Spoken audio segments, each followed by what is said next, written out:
My name is John Koenig. I'm a board certified hypnotist and past life facilitator. And this program is Past Lives, Future Hopes, an introduction to past life exploration for personal and spiritual growth. And it's designed for people who are looking at doing your own past life explorations. So, welcome. Putting the running time of this little video down there. So if you've got this time to spend with me, great. If not, you just consider coming back later, because there's a lot of information to go through, and I think you want to get this in one sitting. I'm going to be talking about my story and stories. I'll be talking about your story, why you're here, what you might hope to get out of it. And I'll raise the question, are past life recovered memories real or not? And yeah, I think you have to answer that for yourself, but I'll give you some things to consider. I'll talk about some case histories. I'll talk about when you should consider past life work and when you maybe should be better advised not to. There are those times. I'll discuss the experience of past life regression, what it feels like, and a bit of what to expect, what the structure of it is like, but also primarily your takeaway should be what you might personally get out of it in increased awareness, maybe some new perspective on your life, maybe even more, a lot more than that. Now, I've been involved with hypnosis for a long time, but I never talked about this publicly. In my practice full time since 1998, I was dependent on referrals from medical doctors and traditional psychotherapists, and I didn't want to freak them out by being public. But if somebody came to me and wanted to do a past life experience, I would. And everyone I did that with got profound results. At the same time, I was pursuing my own past life journey, exploration. I mentioned some of the people that I went to down there, all great people. And I've had at this point in time, well over 20, probably more like 30 lives that I've touched. But in June of 2022, I went public with this, my autobiographies, an introduction to past life exploration for personal and spiritual growth, which, by the way, if you're interested, is available on Amazon. And if you do read it or listen to it, you want to do an audio, um, please leave a review. Authors like me depend on reviews so that people can know our work is worth reading. In my book, I talk about my own history, and but the central point is my life and how these different, I talk about 14 different lives, how each of them added something to my understanding of myself and my place in the world, and to be more effective, to go through, to burn off karma, to burn off the lessons of past lives that weren't fully learned. I discussed the lesson each of these lives gave me because they were all different. But I also discussed the theories and more background on what reincarnation is about, not only from things that I've read, but more importantly from things I've experienced. And it's my book is designed as an invitation to people through their own past life exploration. And again, you know, other possible explanations are that it's false memory syndrome.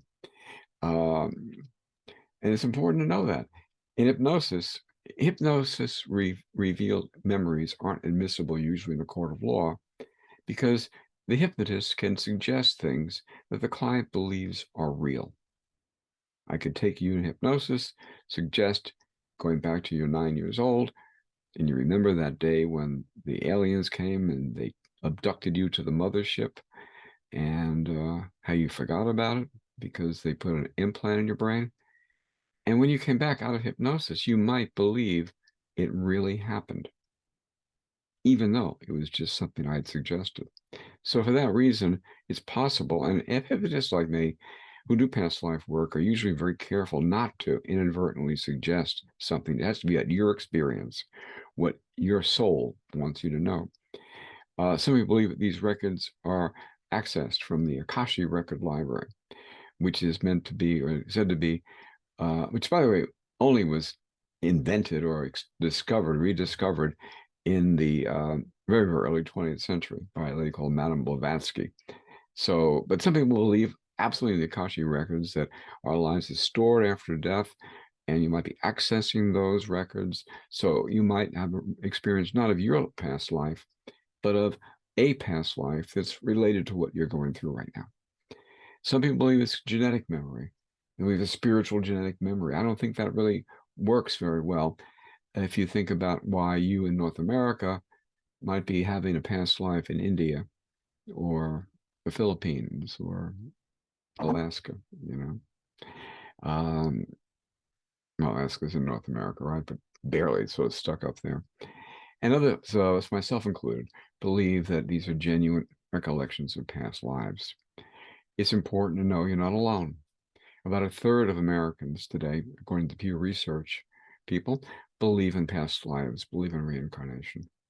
Interesting, huh? I bet you didn't know it was that high. A third of Americans think that.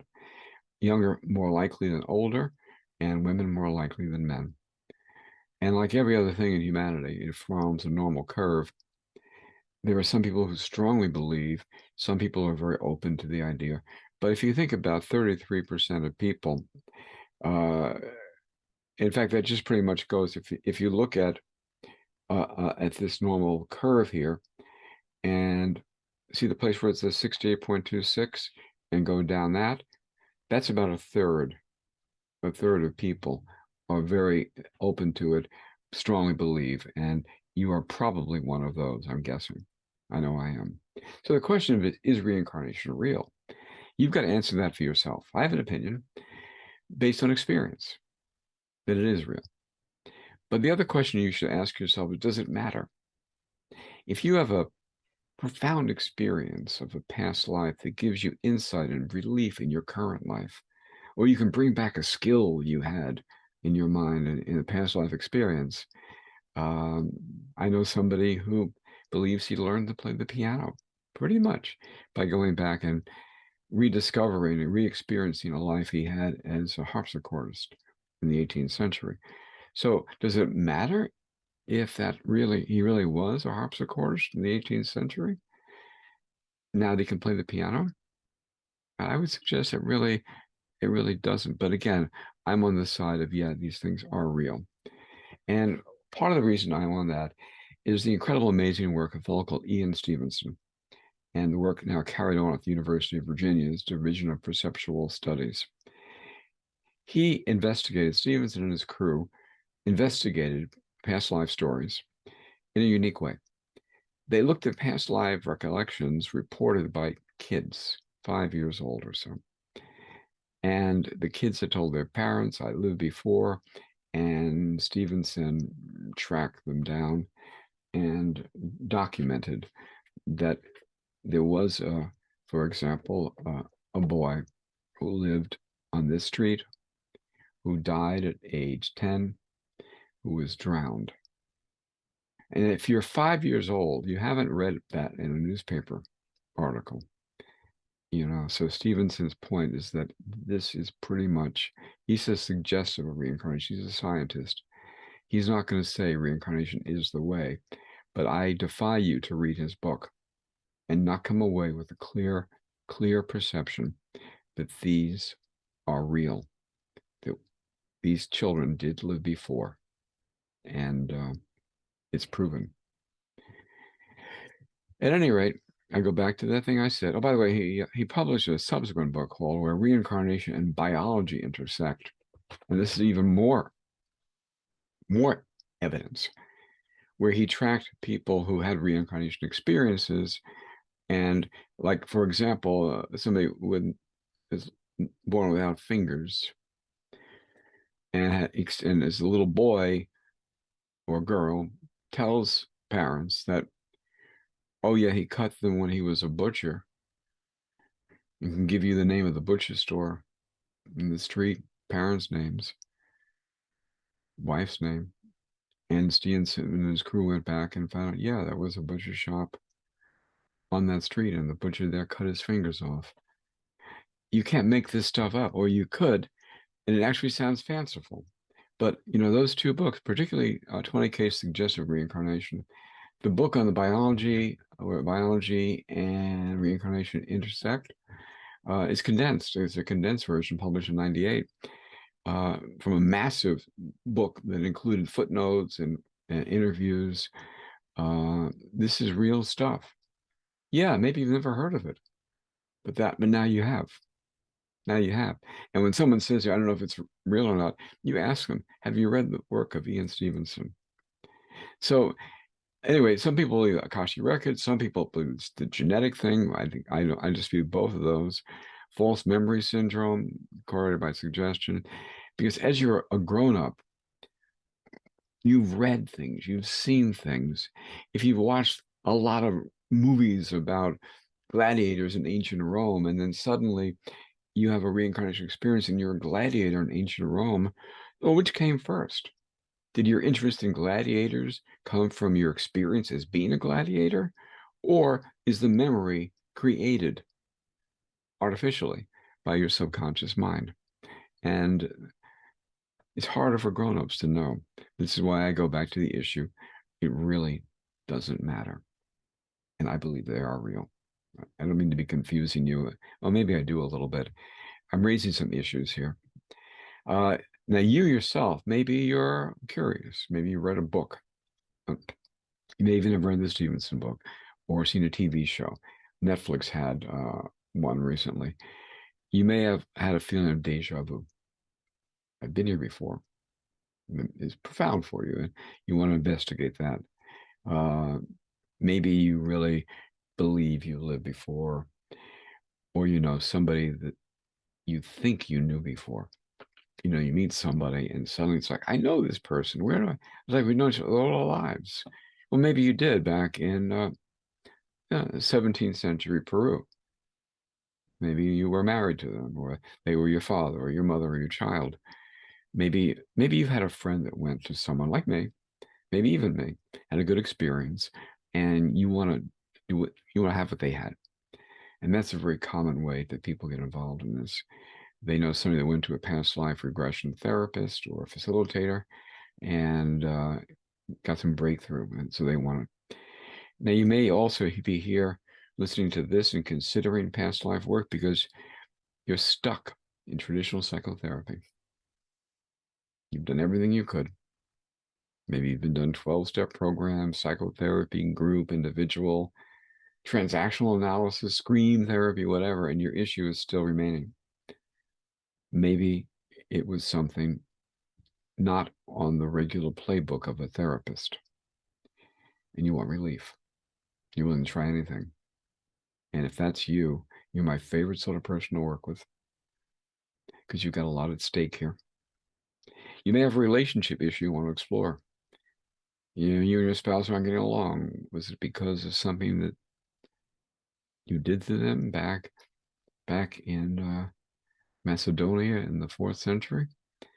You may have yourself some sort of painful problem, a work problem, conflicts, addictions, or perhaps, and this I think was my case, your soul just calls for it. You were guided here. Whatever the reason, I'd be happy to work with you. I'll give you my stories, and there's me in the front. That's me, and fellow on the right, on my right, your left of the screen, is my favorite life, an African shaman, and the woman coming out of my head is Lena, who I was in a prior life when I was married to my wife, who was my husband, Victor. So this guy, and the way I went into a lot of mine was simple curiosity, but some of it was because of issues. My story, Brother Thomas, uh, I'd had this work thing, and somebody had basically accused me of not being professional. I pride myself in being extremely professional. I pride myself in putting my clients' needs in front of my own. And this person accused me publicly on social media of not doing that, even though I had never worked with them. Figure that, huh? It was a scheduling error. And they took it upon themselves to attack my character. I went nuts. And I found myself in in 15th century Germany near Cologne. And I'm Brother Thomas, and I'm a friar brother, and I'm an educator. I teach canon law. And one day I go into my classroom and I experience this guy. One of the things about past life experiences is that it seems real. You know, I felt my feet on the stone as I walked down in my sandals to my classroom. And this one particular day, a new student comes in. They were all priests or priests in training, brothers in training. And this particular one was the nephew of the archbishop. And I knew that. I was so naive. I didn't really understand that back in that era before the Reformation, nephew of the archbishop meant the archbishop's son. And he is disrespectful to me. And it drives me nuts, his brother Thomas. As nuts as I was about my bad Yelp review, Brother Thomas was nuts about this kid. So nuts that he goes to the abbot, his friend, tells him about this kid, that he doesn't belong in his class. He wants to throw him out. He says the kid wants to be in and having a good time, not in my class, not learning canon law. And what I don't know as Brother Thomas is that the abbot is a political player. He tells the archbishop about my dissatisfaction. I get called in the archbishop, get berated, and get removed from my position. I have to work in the kitchen. Peeling potatoes was the scene I got. Humiliated and abjectly. My worldview fell apart. Also, my arrogance was affected. The idea that I was a holy man, that how dare anybody accuse me of being otherwise. And what Brother Thomas did is he actually goes out and he hangs himself. So what I bring into this, what I brought into this life from that, I realized, was an oversensitivity to having my ethics, my professionalism, even my spirituality called into question, an oversensitivity. And what happened as a result of that is the bad Yelp review didn't bother me anymore. I could wish that person well. I could pay attention to the many, many, many good Yelp reviews I've gotten. You know, the 5-star, working with John changed my life, and not to be obsessed with the negative one. Again, was it real, or did my subconscious create a dream that gave me relief? I don't know, but I am inclined to think, yeah, I was a monk, and I lost my position and hung myself. And suicide ripples not just in the life of the person at the life, but in lives that follow. And here's Lena. I was at a past life facilitator training, and they said you could go back and experience relationships. And I wanted to experience my wife. And suddenly I found myself in rural Russia.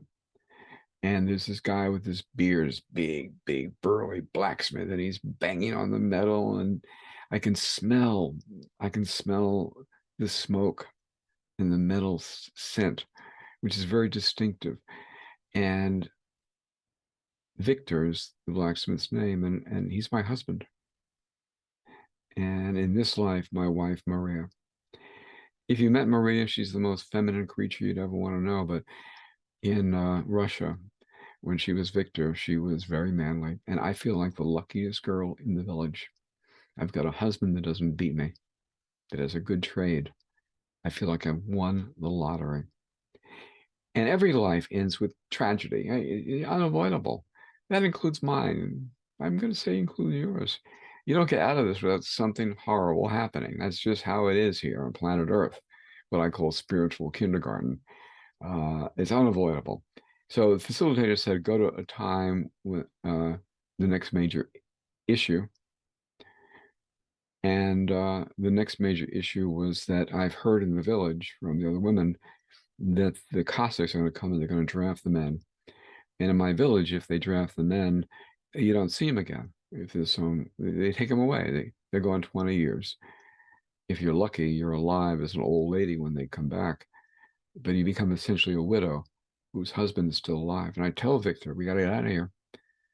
We got to go. And Victor doesn't want to listen to me. I'm just a woman. And By the way, in my book, I do these, what I call them screams of consciousness, where I allow Lena to directly talk to you, which I think is kind of cool. So Lena can't get him to listen. He says she's being foolish, listening to the old women. He thought he was smarter than that. And she begs him. They won't do it. And yeah, they come and they take the men, and Lena spends the rest of her life as a widow raising three children in a very hard life, but never, ever, ever regretting her marriage. She thought she was the luckiest girl in the village of a man like Victor, even if it was only for a short time. So I can go on. I don't want to belabor this, but I gained valuable insights into my life as Lena. But this is my favorite guy, the African shaman. And what's characteristic about him is I found myself doing all the rituals. And I knew I had the right paint on my face and I had the right rattles and things. And he did everything meticulously. But he had a skeptical mind. He had an open mind. He never really knew if it was real or not. And maybe that's why I emphasize so much that you don't have to believe past lives are real to get benefit out of it. Maybe that's my African shaman coming through. He was an experimenter and he ends up dying. He knows that rhinoceros horns are very powerful. You powder them down, you can use them for male potency. And he dies with his rattle and his vestments, trying to get power by staring down a rhinoceros. Not a good plan in retrospect. He dies that way. And but with Lena, I came into this life with a need to be heard, which is why in my life I've done things like been a college teacher and hypnotist, where I talk and the client basically doesn't. And but this guy is the one that I think it does me the most honor. He was a beautiful character, powerful force in his village, in his tribe, and had an open mind where he was willing to consider things. The experiment of rhinoceros power, not one of his better moments. So, what you can expect to get, you can expect insights into your own issues. You can absolutely expect that. Ahas, cathartic things that maybe you've been in therapy for years and you haven't got yet. You can expect that. You can expect relief on recurrent problems through catharsis, through an emotional. These can get very intense. I don't do many of these. I don't schedule many in a day.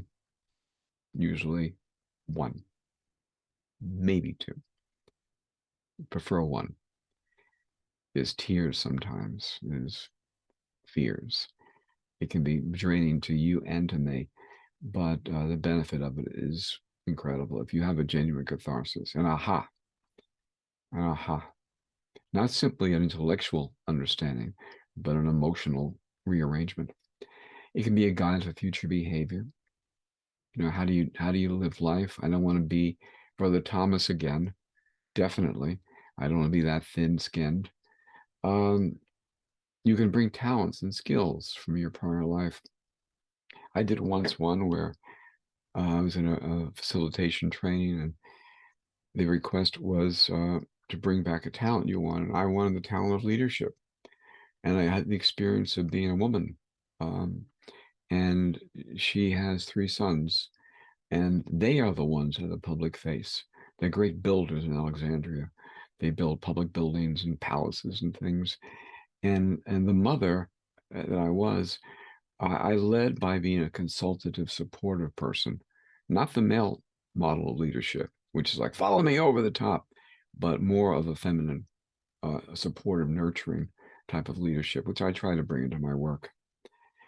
And at the very least, you got a nice story to tell. Next time you're at a cocktail party, I went to this past life facilitator, and I found out that I was, X, Y, and Z. And by the way, most people are not Cleopatra or Alexander the Great. There's usually only one king or queen, a couple of nobles, few nobles, and then the rest of us. Most of my lives and the lives of people I work with have been essentially peasants. So if you begin to absorb the idea that reincarnation is reality, you begin to get the notion that you've chosen all this stuff. You chose your parents, you chose your circumstance, and everything that happens to you literally is part of your growth in what I call spiritual kindergarten. And that is that's very empowering and very soothing to think that no matter what it is, you signed up for it. You know, Mama told me there'd be days like this. Well, I'm telling you right now that if you are having days where things aren't going well, there's a lesson in there for you. And to be aware of the lesson is empowering and responsible for your own behavior. If you do this work, you lose the right to the victim road. You can't be a victim and do past life work. You just can't. The two don't go together. You take a responsibility. I chose this. You can accept other people as part of your path, but also their behavior is part of theirs. And you get the incredible idea that you don't have to do life perfectly. You know, the pass-fail system of most religions, you die and you're judged and that's it. All lives, in my sense, is movement toward something. Progress, not necessarily, as they say, perfection. You're moving toward. And that is a comforting thought as well. So when to do it? If you're genuinely interested, and you maybe want to look at some issue, but you really are interested. The people I don't want to work with, if to take it just purely casually. I'll work with you if that's you. If you're just casual, I'll be happy to work with you. But I prefer working with people that are genuinely interested in this as an answer to how the universe is run. That we're here and we come here and we go away and we come back in different ways, always undergoing something for our benefit. Maybe you have, and these are my very favorite people. You've gone through a lot of work without all the success you want, and you're ready for something, a big breakthrough. But again, most people who do what I do, if you come to us and ask, I'm going to assume that your soul is calling for that, whether you're aware of it or not. So the structure is there's a pre-talk. If hypnosis is involved, if you haven't done it before, I'll explain how that works. We did some suggestibility tests. Then we'll talk in much more depth about reincarnation, regression, what I think of it, what you think of it. Then we do what's called an induction. An induction is a way to get into trance. The inductions can be very quick in hypnosis, or they can be somewhat lengthy. There are different ways to do it, and I adapt the way to how I feel you've done to the suggestibility tests, but also my sense of you. Then once you do this, you get into an orientation. There's a way we do this where you begin to see what gender you are, what age, where you are, whether you're indoors, outdoors. And by the way, if you do this work, the key bit of coaching is to take whatever comes into your mind without question. Generally, hypnosis is about bypassing the analytical function, bypassing the critical factor of the mind, the yes-no part of the mind, to accept whatever you are experiencing is correct. I'll give you an example. I had this experience as being an 18th century American soldier, and I bring a message into either a party or a meeting, and I walk into this large room and there's something weird about it. I can't figure out what it is. There's something weird about the way it looks. And, I let myself realize that I don't understand why this looks weird. And then I came to realize it suddenly. For the first time in my life, I was in a large ballroom lit only by candles.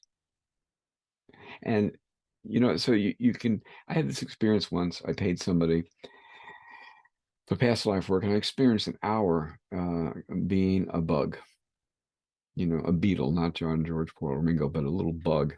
And there's this weird thing, and I realized what it was. It was like a dome. It was a drop of water being held by tensile strength with this big tree sticking through, which was a blade of grass.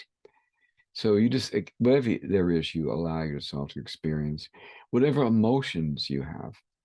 And the emotions may be neutral, maybe bored, but it may also be afraid or lustful or angry or extremely happy, whatever, you just to let yourself feel whatever you feel without questioning it too much.